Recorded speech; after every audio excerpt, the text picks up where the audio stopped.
Bismillahirrahmanirrahim. Alhamdulillahirabbil alamin. Wassalatu wassalamu ala asyrafil mursalin Sayyidina Muhammadin wa ala alihi washabbihi ajmain. Amma ba'du. Sahabat Indonesia yang kami hormati, berikut kita mulai kajian tafsir yang dikeluarkan oleh UII. Mari kita mulai dengan surat Al-Baqarah. Bismillahirrahmanirrahim. Alif lam mim dzikal kitabul la raiba fihi hudal lil muttaqin. Di sini diterjemahkan Alif lam mim ini termasuk ayat-ayat yang oleh para ulama dianggap mutasyabihat. Artinya kita tidak boleh memaksakan maknanya. Kita cukup iman bahwa itu dari Allah Subhanahu wa taala. Ini termasuk ayat-ayat yang kita percaya bahwa ada makna yang diinginkan Allah, tapi kita tidak perlu menduga-duga apa sepersisnya makna itu.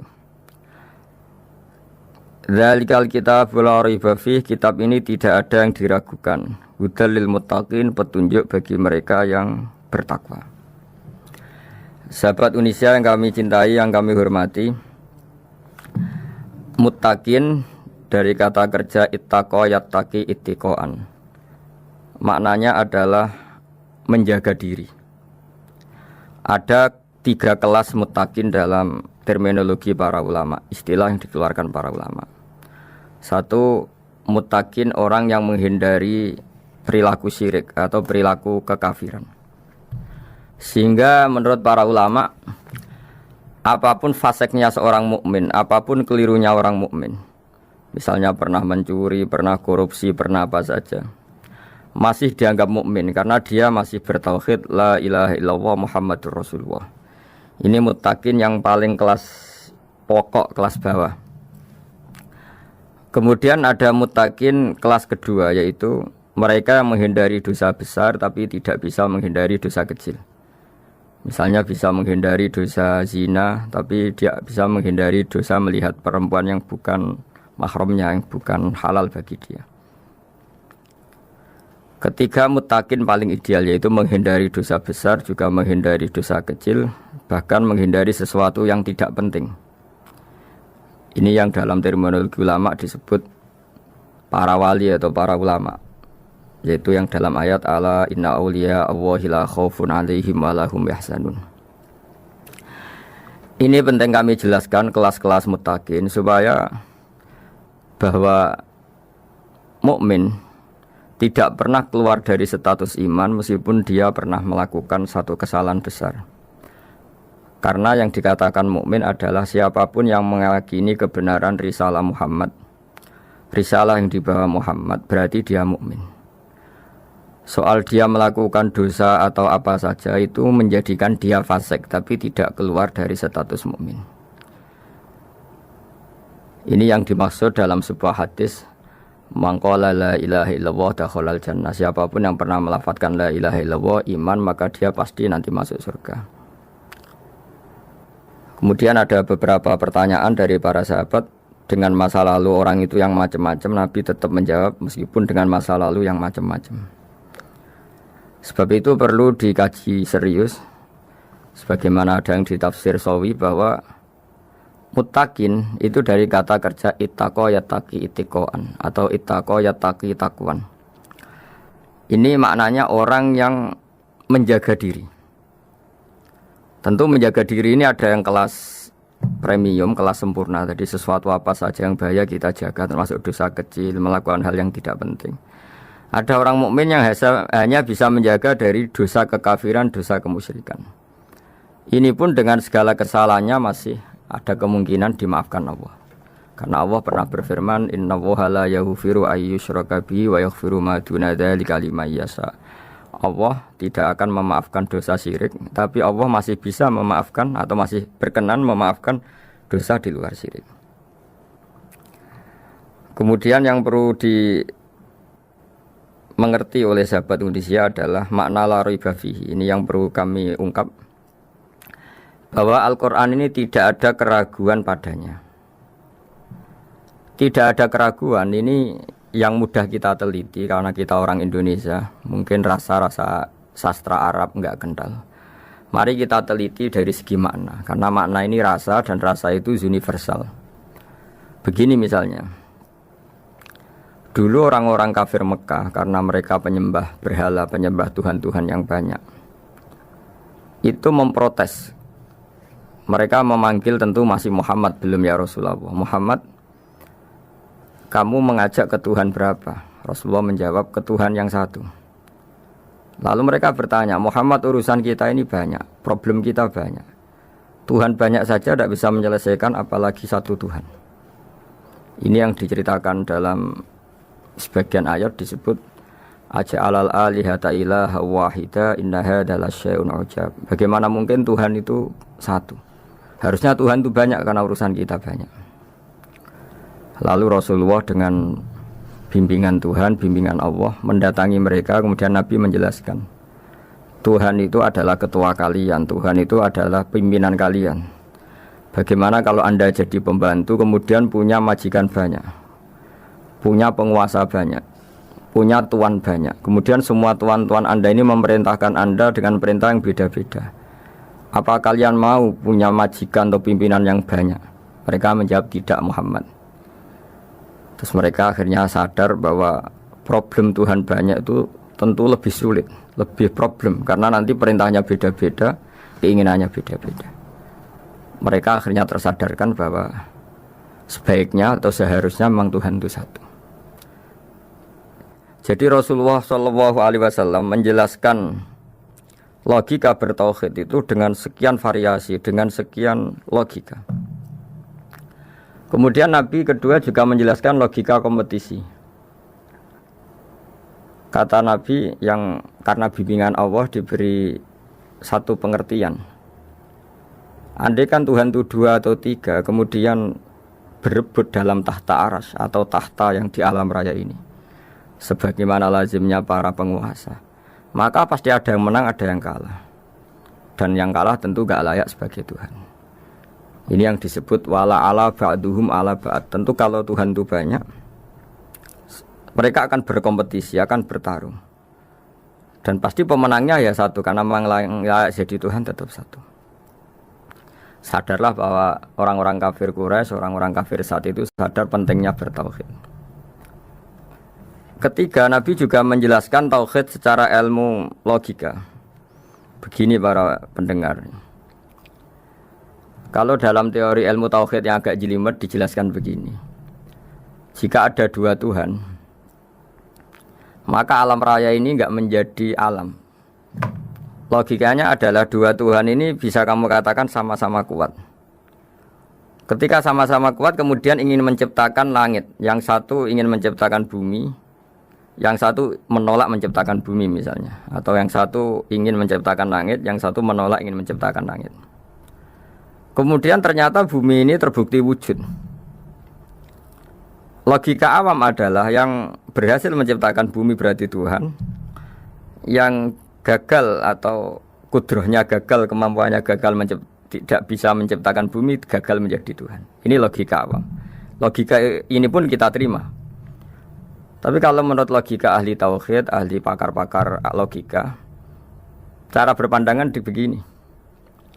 Ketika Anda mengatakan ada 2 Tuhan yang sama-sama kuat, kemudian terbukti yang satu mampu menciptakan bumi, yang satu tidak, bahasa Anda mengatakan sama-sama kuat ini sudah batal dari awalnya, karena terbukti bahasa Anda salah, sama-sama kuat ternyata yang satu tidak mampu. Sehingga dalam pikiran orang-orang ahli tauhid mengatakan membayangkan Tuhan saja itu enggak kebayang, karena turunan kata ini pasti selalu salah. Karena tadi misalnya dikatakan andai kan ada 2 Tuhan, kemudian yang satu mampu menciptakan bumi, yang satu tidak. Padahal Anda tadi bilang sama-sama kuat, ternyata terbukti yang satu tidak kuat. Berarti kata Anda sama-sama kuat ini salah. Ini pula yang diajarkan Rasulullah lewat bimbingan Allah, lewat wahyunya yang disebut Lau kana fihi ma alihatun illallahu la fasadata. Karena kalau ada 2 Tuhan pasti kamu sifati sama-sama kuat. Ternyata sifat sama-sama kuat ini batal demi hukum, karena ternyata yang satu tidak mampu menciptakan bumi. Atau kamu sifati 2 Tuhan ini sama-sama lemah. Itu tidak mungkin lagi karena ternyata bumi ini terbukti wujud. Pasti penciptanya ini tidak yang sangat kuasa. Jadi logika-logika tauhid sedemikian dibangun oleh Rasulullah lewat bimbingan Allah Subhanahu wa taala. Logika keempat supaya kita iman dan tambah kuat imannya adalah logika yang mudah dicerna oleh kebanyakan orang atau yang bisa diindra. Begini misalnya dalam sebuah ayat di surat Al-Kahfi, kemudian di awal surat Al-Ahqaf, kemudian di sebagian surat At-Tur, ada penjelasan begini. Ketika Rasulullah mengajak manusia menyembah Allah, kemudian orang-orang kafir tanya, lalu Tuhan kamu siapa Muhammad? Tuhan saya adalah Allah menciptakan langit bumi. Terus mereka berandai-andai, ada Lata, ada Uzza, ada Manat, ada Hubal. Itu Tuhan-Tuhan kami. Terus Rasulullah bertanya, apakah Tuhan-Tuhan yang kamu sembah itu memberi kontribusi saat langit dan bumi diciptakan? Mereka menjawab, tidak Muhammad, itu Tuhan-Tuhan yang kami bikin. Begitu juga asumsi tentang Tuhan-Tuhan yang lain. Apakah Isa ikut menciptakan bumi atau menciptakan langit? Tentu jawabannya tidak. Karena Isa lahir di bumi, orang tahu tanggal lahirnya, tahu tahunnya, dan sebelum ada Isa juga sudah ada bumi. Sehingga untuk menetapkan tauhid, berkali-kali Quran tanya, Amman khalaqas samawati wal ardu, siapa sih yang menciptakan langit bumi? Siapa sih yang menurunkan air dari langit? Siapa yang mengatur ini, itu, ini, itu? Akhirnya mereka menjawab, itu semua Allah Muhammad. Begitu juga kemungkinan setan misalnya. Setan itu fisik atau makhluk atau apa saja yang tidak kita lihat. Kemudian setan itu lewat rayuannya, lewat tipu dayanya ingin disembah. Kata Allah menjelaskan ini, ma asyadtuhum khalqas samawati wal ardi wala khalqa anfusihim. Kamu tidak perlu takut sama setan atau apalagi menuhankan setan. Setan itu tidak yang punya reputasi menciptakan langit dan bumi. Bahkan setan tidak bisa menciptakan dirinya sendiri. Ini menjadi pengetahuan bagi kita, betapa bagi pakar-pakar tauhid, ahli tauhid, ketika setan nyatanya diusir dari surga, itu pun versi mereka. Versi mereka pun mengatakan seperti kita bahwa setan itu diusir dari surga dan ya keluar dari surga. Kalau setan itu Tuhan, tentu diusir gak mau, karena di surga itu nikmat. Ketika setan diusir dari surga ya keluar, dia juga jadi makhluk yang hina dina. Berarti dia tidak punya kekuasaan, bahkan pada dirinya sendiri. Dipaksa keluar dari surga ya keluar, dipaksa menjadi ahli neraka jadi ahli neraka, dipaksa jadi apa saja juga dia akan jadi seperti yang dipaksakan. Ini menunjukkan bahwa setan adalah tahta kudratillah, tahta qahrillah, tahta satwatillah, bahwa setan pun dalam kendali kekuasaan Allah. Makanya Allah mengatakan kamu tidak usah menyembah setan, tidak usah nurut sama setan. Setan itu lemah sekali, karena faktanya dia tidak bisa memaksakan keinginannya. Ini yang oleh Allah disebut dalam firman-Nya, inna kaida syaitani kana dhaifa. Setan itu lemah sekali. Ini perlu saya sampaikan ke para pendengar Unisia bahwa bertauhid itu ada sekian logika. Logika kelima adalah logika orang awam. Awam sekali. Suatu saat ada perdebatan antara Abul Hasan al-Asy'ari. Abul Hasan al-Asy'ari ini tokoh ahli sunnah paling populer dalam ilmu logika. Dia mengatakan orang menemukan Tuhan itu harus lewat logika yang cermat. Tidak boleh taklid, hanya ikut-ikutan. Dia harus menemukan satu argumentasi bahwa Tuhan atau pencipta langit itu ada. Kemudian ada satu problem di mana orang-orang kampung atau orang-orang yang lugu atau orang-orang awam itu tidak bisa ilmu logika, ilmu mantek kalau dalam bahasa pesantren. Kata Abu Mansur, kata Abul Hasan al-Asy'ari, itu masih mungkin. Alhasil para ulama ini meneliti ke orang-orang yang lugu, yang di kampung, yang petani, yang lugu sekali. Apa yang mereka temukan? Ternyata mereka punya cara logikanya sendiri untuk menemukan Tuhan, Sang Pencipta. Pernah suatu saat ada seorang petani lugu, biasa menggembala unta, ditanya, Bima araf tarubak, lalu kamu yang petani ini yang hanya ngurusi sawah, ngurusi ladang, dengan cara apa kamu tahu kalau Tuhan itu ada? Si petani tadi marah besar dan dia mengatakan, Al-ba'ratu tadullu 'alal ba'ir wa asarul aqdam yadullu 'alal masir. Kata petani tadi, yang namanya ada kotoran unta pasti ada untanya. Yang namanya ada jejak kaki pasti ada yang barusan lewat. Artinya kalau ada makhluk pasti ada pencipta. Ini logika awam yang mudah. Kita tidak mungkin mengatakan bumi ini pencipta, mengatakan matahari pencipta. Kelihatan sekali kebendaannya, kelihatan sekali bahwa bumi matahari tidak punya ikhtiar, tidak punya kekuatan. Kelihatan sekali sifat-sifat kemakhlukannya. Jika benda-benda ini karuan makhluk, pasti menunjukkan bahwa ada penciptanya, ada khaliknya. Dalam logika Bedui tadi, si Bedui tadi, kalau ada kotoran sapi, pasti ada sapinya. Meskipun sapinya sudah sekarang nggak terlihat, mungkin sudah jalan kemana. Sama, kalau ada jejak kaki, meskipun orang yang tadi lewat sudah kita nggak tahu, tapi kita pasti tahu, pasti ada yang lewat. Ini yang dimaksud dalam bahasa Arab, al-ba'ratu tadullu 'alal ba'ir. Kalau ada kotoran sapi atau kotoran unta, pasti ada untanya. Wa atharul aqdam yadullu 'alal masir. Kalau ada jejak orang lewat, pasti tadi ada orang lewat.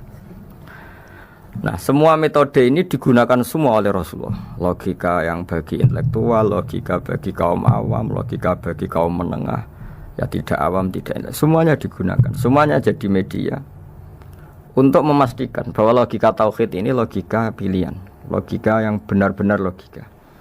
Sehingga dalam banyak ayat disebut agama ini li kaum ya'qilun, li kaum yatafakkarun, bagi kaum yang bisa berpikir, bagi kaum yang punya akal. Lalu kemudian kami teruskan alladzina yu'minuna bil ghaibi. Ini kata ghaibi bukan kayak dalam bahasa Indonesia misalnya setan atau hantu disebut barang gaib. Kata ghaibi dalam bahasa Arab adalah perbandingan atau lawan kata dari al-musyahad yang bisa disaksikan langsung lewat indera. Kita orang mukmin iman bahwa surga ada, padahal kita tidak pernah melihat surga. Kita mukmin iman bahwa neraka ada, padahal kita belum pernah melihat neraka. Ini sesuatu yang maghoba anil absor, yang mata kita tidak melihat, fisik kita tidak menyentuh. Kita pun iman. Asal sesuatu itu mansus ya, dikatakan secara eksplisit oleh Quran dan hadis. Kalau dalam bahasa usul fikih disebut al-mansus. Ciri mukmin diantaranya adalah yang paling pokok alladzina yu'minuna bil ghaibi. Iman dengan sesuatu yang enggak kelihatan. Lalu kemudian para ulama cara pandang beda-beda. Bedanya bukan karena mereka bertentangan enggak, tapi ini menurut kelas rasa yang berbeda-beda. Bagi orang-orang sufi ya, Allah itu tidak bisa dikatakan al-ghaib, sesuatu yang enggak kelihatan.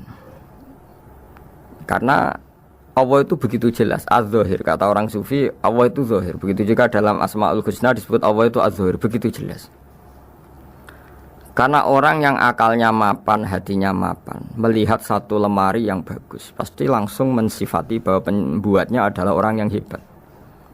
Orang yang melihat mobil mewah atau pesawat yang canggih, pasti kepikiran pertama adalah pasti pembuatnya canggih.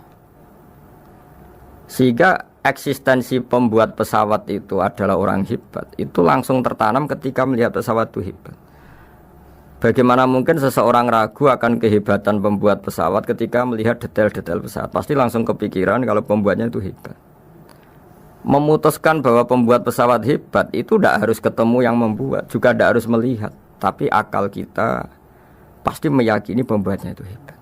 Berarti keputusan menyimpulkan bahwa pembuatnya hebat adalah az-zahir begitu jelas. Begitu juga langit dan bumi, matahari semuanya tertata rapi. Air dengan fungsi manfaat yang sebegitu hebat, oksigen, semua tanaman, buah-buahan.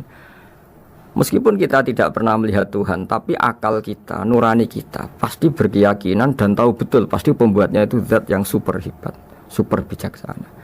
Sehingga dalam kategori ini Allah tidak bisa dikatakan sesuatu yang enggak tersentuh, yang enggak terjangkau. Allah itu az-zahir begitu jelas.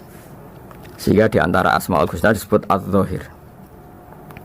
Sebab itu saya menganjurkan atau saya punya saran bahwa alladzina yu'minuna bil ghaibi itu contoh paling mudah itu kayak surga, kayak neraka. Kalau Allah sendiri itu az-zahir, mudah diketahui.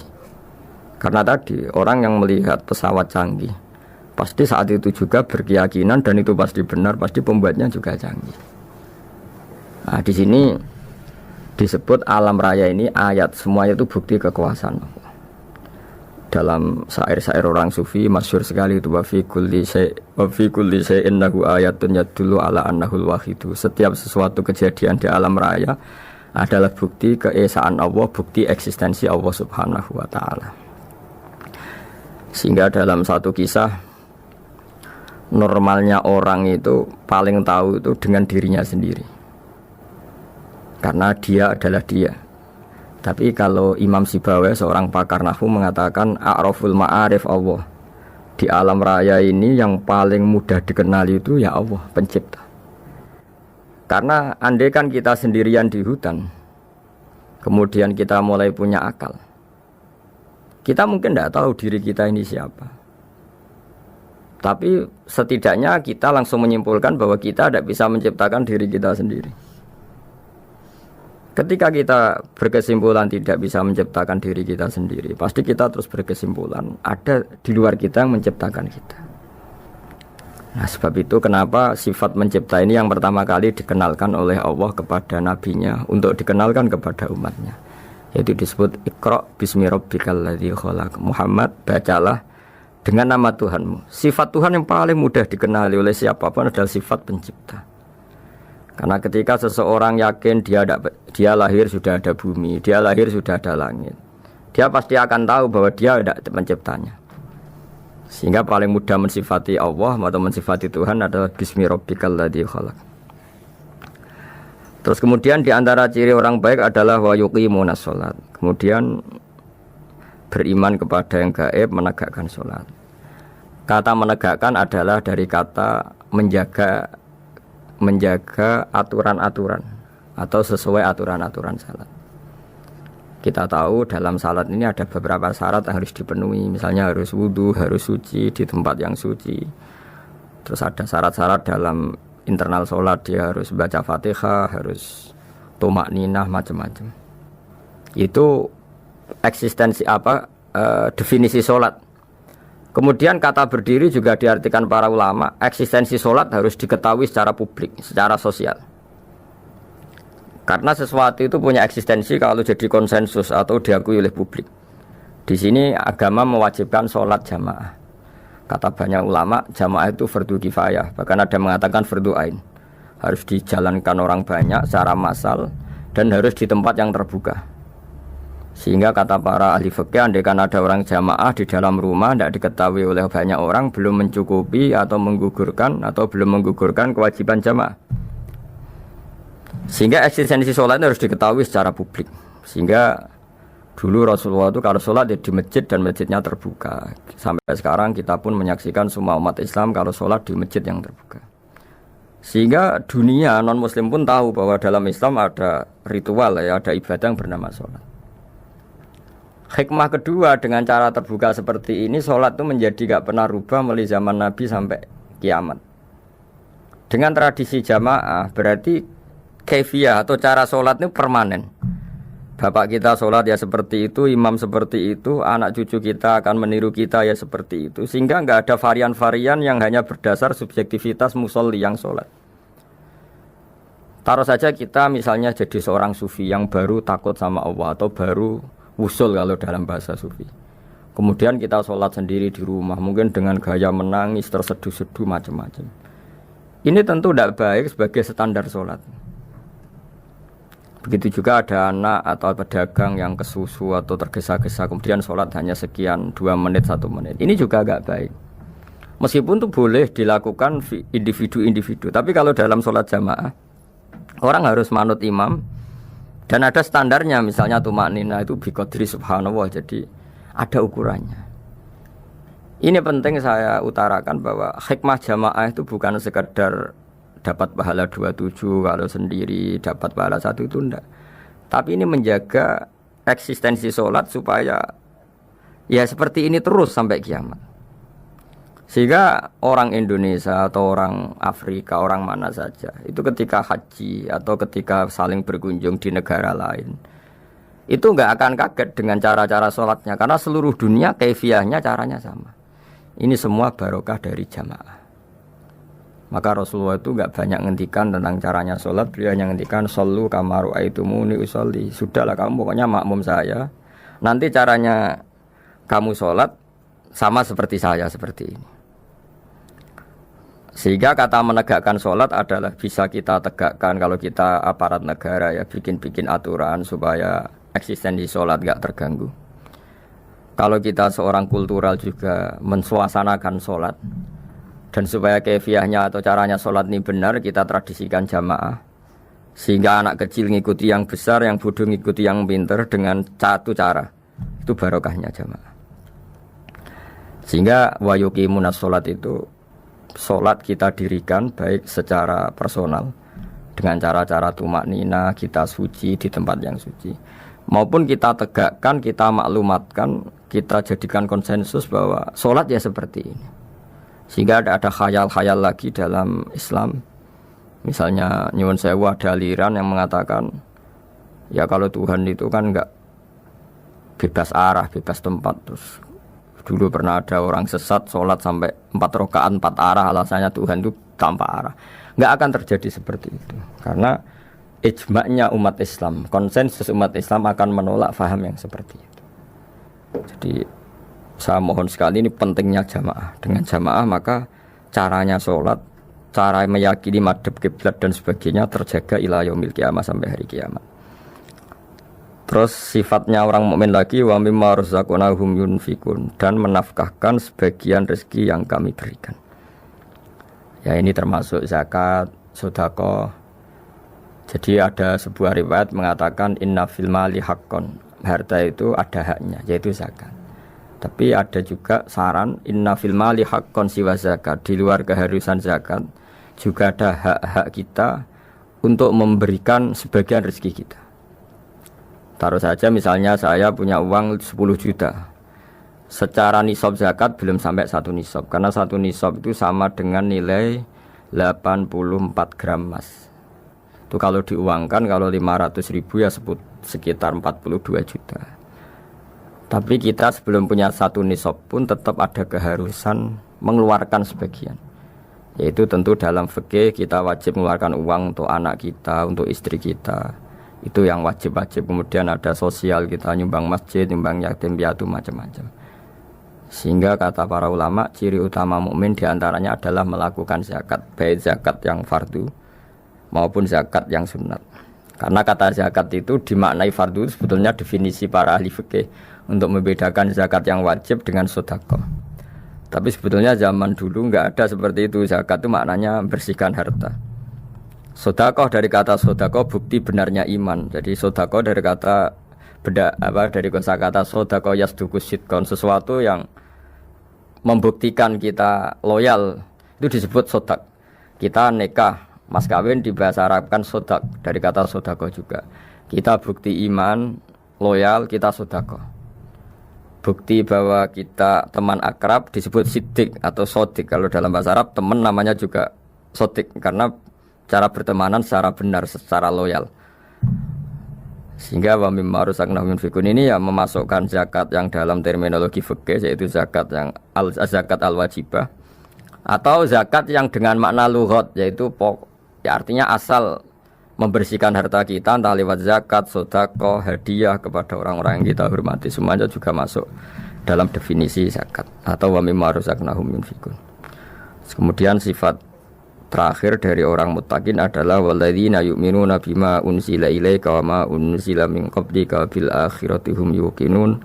Ulaika ala hudam mir rabbihim wa ulaika humul muflihun. Di sini diterjemah mereka yang beriman kepada kitab yang kami turunkan kepadamu dan yang diturunkan sebelum kamu. Ini kata yang diturunkan sebelum kamu penting sekali karena ciri utama Nabi adalah dia tidak pernah beda dengan Nabi sebelumnya. Karena kebenaran tauhid pasti tunggal. Nabi-nabi dulu pasti mengajarkan tauhid, hanya menyembah Allah. Enggak mungkin Nabi berikutnya kemudian bikin ajaran baru dalam tauhid. Sehingga andaikan semua kitab Injil Taurat itu masih versi yang orisinil, pasti enggak ada yang beda dengan Quran. Karena ciri utama kebenaran adalah iman dengan Quran dan iman kepada kitab yang diturunkan sebelum Al-Quran. Wabil akhirati hum yuqinun, mereka juga yakin akan datangnya hari akhir. yaitu bisa disebut yaumul ba'ats. Terus ketika semua kriteria itu terpenuhi, baru ulaika ala hudam mir rabbihim wa ulaika humul muflihun. Mereka itulah yang berada pada petunjuk Allah dan merekalah orang-orang yang berbahagia. Para pendengar sahabat Indonesia, semoga